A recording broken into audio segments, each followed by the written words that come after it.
வணக்கம். All in one zone devotion சேனலுக்கு உங்களை அன்புடன் வரவேற்கிறேன்.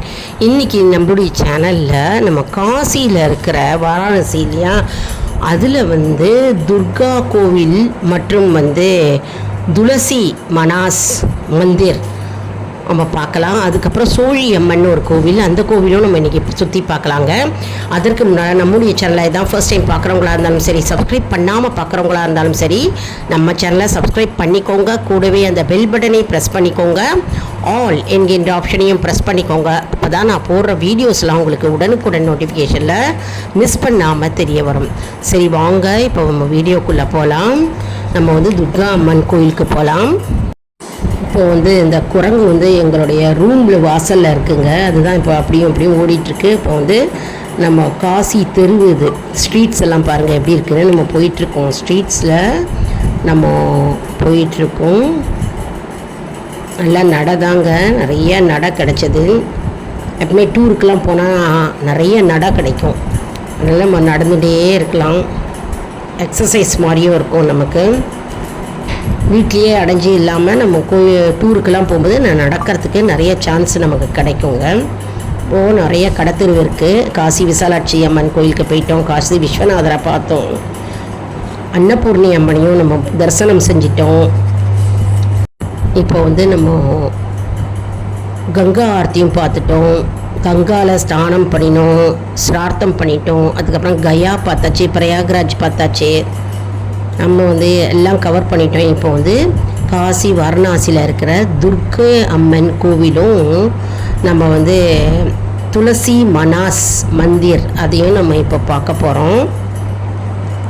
நிறைய கடைங்க, எங்கே பார்த்தாலும் பூக்கள் நிறைய துளசினா அதாவது விபூதி பச்சை அப்படின்ற ஒரு துளசி மாதிரியே இருக்குங்க. அதுதான் நிறைய சுவாமிக்கு ஆஞ்சநேயருக்கெல்லாம் போடுறாங்க. கம்முன்னு வாசனை, துளசி வாசனையே அடிக்குது. அது அந்த ஊரில் அதுதான் ஸ்பெஷலு. நம்ம ஊர்லலாம் துளசி போடுவோம், அவங்க ஊரில் விபூதி பச்சை அப்படின்ற துளசி மாதிரியே இருக்கிறது தான் போடுறாங்க. இப்போ துர்கை அம்மன் கோவிலுக்கு வந்துட்டோம். துர்கை அம்மன் கதை அப்படின்னு பார்த்தோம்னா, மகா துர்கா கோவில் காசி நகரத்தின் தெற்கே உள்ளதுங்க. இது 18வது நூற்றாண்டில் கட்டப்பட்டது. இந்த கோவில் ஒவ்வொரு செவ்வாய்க்கிழமையும் கூட்டம் இருக்கிறது. நவராத்திரியில் அதிக கூட்டம் இருக்குங்க. சண்டையில் ஜெயித்தால் ஒரு மணி மாட்டி வைக்கிறேன் என்று ஒரு ஆங்கிலேயர் வேண்டிக் கொண்டபடி ஜெயித்தவுடன் இந்த கோவிலில் ஒரு மணி தொங்க வைத்து இருக்கிறார். மேலும் இந்த கோவிலில் குரங்குகள் அதிகமாக இருக்கிறது படியால் குரங்கு நடமாட்டம் எக்கச்சக்கங்க. எந்த இடத்துல பார்த்தாலும் குரங்கு தான். நம்ம கையில் பிஸ்கெட்டு வாழைப்பழம் வச்சுட்டு இருந்தால் கூட அப்படியே எடுத்துகிட்டு ஓடிடும். நம்ம பேகை கூட எடுத்துகிட்டு ஓடுது. அந்த அளவுக்கு குரங்கு நடமாட்டம் எக்கச்சக்கமாக இருக்குங்க. நீங்கள் அந்த கோயிலுக்கு போனீங்கன்னா உங்களோட வேல்யூபிள்ஸ், பேக்ஸு, திங்ஸ் எல்லாம் பத்திரம். சக்தி வாய்ந்த துர்கை அம்மன் கோவிலுங்க.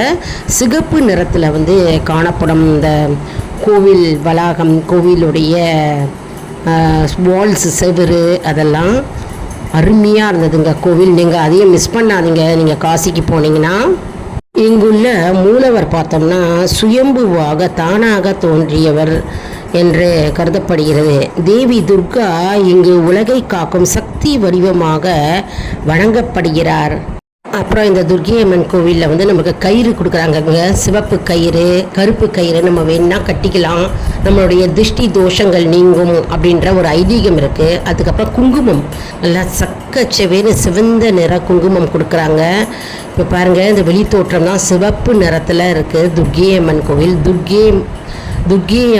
துர்கை அம்மன் அப்படின்னாலே நம்மளுடைய தீய சக்திகளை விரட்டக்கூடிய ஒரு அம்மன் இல்லையா. துர்கை அம்மன் முன்னாடியே நம்ம நின்று நம்ம வேண்டிக் கொண்டாலே போகிறோம்.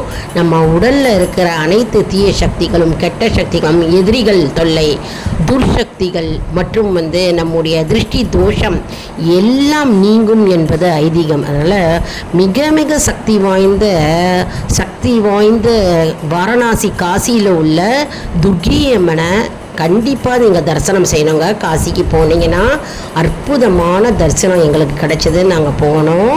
இப்போ நம்ம எங்கே போக போகிறோன்னா துளசி மா கோவில் அப்படின்னு ஒரு கோவில் இருக்குது. துளசி அம்மனுக்கு தனி கோவில், அருமை அற்புதங்க. அதை நம்ம தரிசனம் பண்ணலாம் வாங்க. அது இன்னும் விரிவாக சொல்லணும் அப்படின்னா, துர்க்கை அப்படின்னா நம்முடைய துக்கங்களை போக்குகின்ற ஒரு அற்புதமான அம்மன் அப்படின்னு சொல்லலாம். துர்க்கைனா நம்முடைய துர்சக்திகளை நீக்குகின்ற அம்பாள். அதனால் துர்க்கை அம்மன் வழிபாடு செவ்வாய் வெள்ளி கண்டிப்பாக நம்ம செய்துக்கிட்டு வரணும். அதாவது செவ்வாய்க்கிழமை வெள்ளிக்கிழமையில் ராகு காலத்தில் விளக்கை ஏற்றினா நம்முடைய ராகு கால, அதாவது ராகு கேது தோஷத்துலேருந்து நம்ம விடுபடலாம்.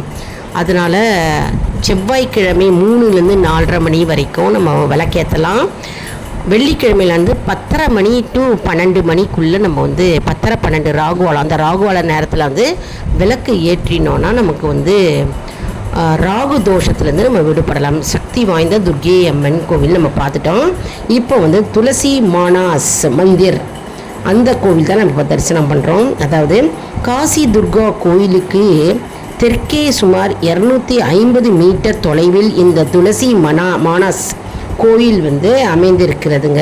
வரலாறு அப்படின்னு பார்த்தோன்னா, 16ஆம் நூற்றாண்டில் வாழ்ந்த புகழ்பெற்ற துறவியும் கவிஞருமான கோஸ்வாமி துளசிதாசர் ராமாயணத்தை அவதி மொழியில் ஸ்ரீ ராமசரித மானாஸ் என்ற காவியமாக எழுதிய இடத்தில்தான் இக்கோயில் 1964ஆம் ஆண்டில் வெள்ளை வெளேர் என்ற பளிங்கு கற்களால் கட்டி முடிக்கப்பட்டது.